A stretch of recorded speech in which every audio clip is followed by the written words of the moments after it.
FOMC가 벌써 코앞으로 다가왔는데 아마 이번 FOMC가 어떻게 되느냐에 따라서 남은 2025년의 방향성이 결정이 될 것 같아요. FOMC는 12월 10일에 예약이 되어 있고요. 시장은요 25bp 금리 인하를 예상을 하고 있는 그런 상황입니다. 헤드워치 툴에서도 지금 보시면은 25bp 금리 인하를 보는 뷰가 89.4%로 상당히 높은 상태입니다. 이렇게만 들으면 이제 금리 인하를 하기 때문에 좋지 않을까 생각하실 수가 있는데, 저는요 시장이 금리 인하 확률을 80% 이상으로 보고 있다면 이미 어느 정도 선반영이 다 되어 있다고 보고 있습니다. 그래서 금리 인하를 한다고 해서 시장이 오를 가능성은 그렇게 크진 않다라고 보여지고요. 그러면 이제 뭐가 중요하냐? 금리 인하 그 자체보다는 파월의 연설이 더 중요합니다. 파월이 이제 FOMC에서 연설을 하잖아요. 연설을 할 때 지난 FOMC처럼 매파적인 내용을 곁들일 경우에 시장이 추가 하락을 할 수 있어요. 그래서 이전 FOMC 때는 어땠는지 차트를 통해서 한번 보도록 하겠습니다. 자, 보시면은 9월달 18일에 FOMC가 한 번 있었고요. 10월 29일에 FOMC가 한 번 있었습니다. 이때는요 금리 인하가 있었어요. 그리고 이번에도 마찬가지로 FOMC에 금리 인하가 있을 예정이죠. 그런데 시장이 이제 어땠냐를 한번 봐주시면은, FOMC 전에는 금리 인하 기대로 인해서 시장이 이렇게 올라주다가 막상 금리 인하를 하니까 시장이 떨어집니다. 마찬가지로 이 10월달 때도요, FOMC 전에 금리 인하를 할 기대감에 시장이 올라주다가 막상 이제 금리 인하하고 FOMC 끝나고 나니까 시장이 떨어져요. 특히 이때는 연준이 외파적인 말을 더 곁들여가지고 시장이 조금 더 밀린 것도 있습니다. 거기다 더해서 이번에도 마찬가지로 비슷한 무빙을 보여주고 있죠. 바로 FOMC 전에 시장이 오르고 금리 인하를 하고, 그렇게 되면 또 떨어지는 거 아닌가 하는 생각이 드는데, 뭐 이전이랑 지금이랑 매크로적 상황이 좀 다르긴 합니다. 뭐가 다르냐? 결정적으로 12월 달 이후로 양적 긴축이 멈췄죠. 그래서 유동성 환경적으로 봤을 때는 지금이 그래도 조금 더 괜찮다라고 볼 수가 있겠습니다. 하지만 여전히 금리 인하를 한다고 해도 그 유동성적인 부분이 시장에 반영되려면 한 2달 정도 걸리기 때문에 바로 파급력을 기대하기는 좀 힘들지 않을까 생각을 하고 있어요. 그것보다 더 중요한 거는 결국 뭐냐면요,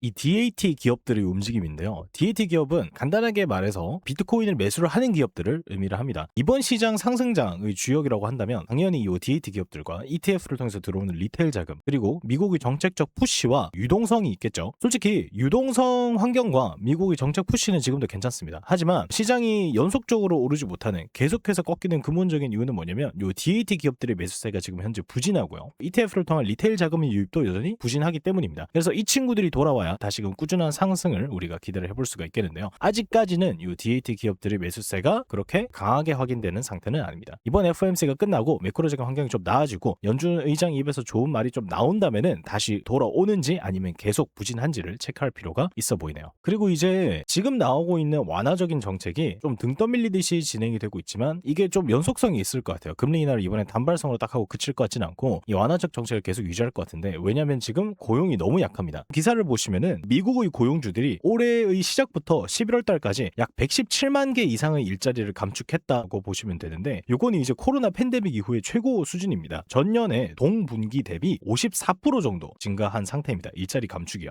그래서 당연히 이런 식으로 고용이 안 좋고 경색이 된다, 얼어붙는다라고 판단이 되면은 연준이 지금처럼 완화적인 기조를 울며 겨자 먹기 식으로 유지할 수밖에 없다라는 점에 포커스를 맞춰서 일단 유동성적인 환경은 앞으로도 좀 괜찮게 유지되지 않을까 생각을 하고 있습니다. 그러면 기술적으로 FOMC 전후로 어떤 움직임을 보여줄지에 대해서 한번 말씀을 좀 드려볼게요. 일단은 FOMC 이후에 본격적으로 변동성이 좀 나올 것으로 생각을 하고 있고, 만약에 이제 올라준다고 하면은 97K에서 98K 사이에서 브레이크를 받을 것으로 보이고 있는데, 이 자리는 이제 어떤 자리냐? 과거에도 이런 식으로 지지 라인에 대한 액션이 충실하게 나와줬던 자리인 만큼 여기를 이탈하고 내려갔으니 당연히 저항 자리로 변모해서 형식적으로나마 저항이 나와줄 수 있는 자리라고 생각을 하고요. 연속적인 상승, 그러니까 이제 즉 추세 변곡, 그 다음에 상승장으로 이어지기 위해서는 아까도 말씀드렸듯이 DAT 기업과 ETF를 통한 리테일 자금의 매수가 확인이 되어야 된다라고 말씀을 좀 드리고 싶습니다. 개인적으로는 여기까지 올라가더라도 결국은 세게 한번 빼주지 않을까 생각을 하고 있는 상황이고요. 여기서 이렇게 나오던 하락 파동이 전 저점에 준하는 수준으로 하락이 나오거나 아니면 거기를 살짝 이탈하고 반등 나올 가능성도 무게를 두고 있는 상황입니다. 지금 보고 계시는 차트는 30년물 미국 국채금리 차트인데요. 이 채권금리 수익률도 천천히 올라오고 1년 단위의 강한 저항선을 뚫어주려고 시도를 하고 있기 때문에, 만약에 여기를 뚫어준다면 이것도 역시 비트코인 같은 위험 자산에 안 좋게 작용할 수 있다고 생각을 해요. 그래서 현재 시장에 우리가 좀 봐야 될 게 많고 리스크도 많고요. 그러다 보니까 아마 한쪽 방향을 보고 길게 가져가기보다는 좀 짧게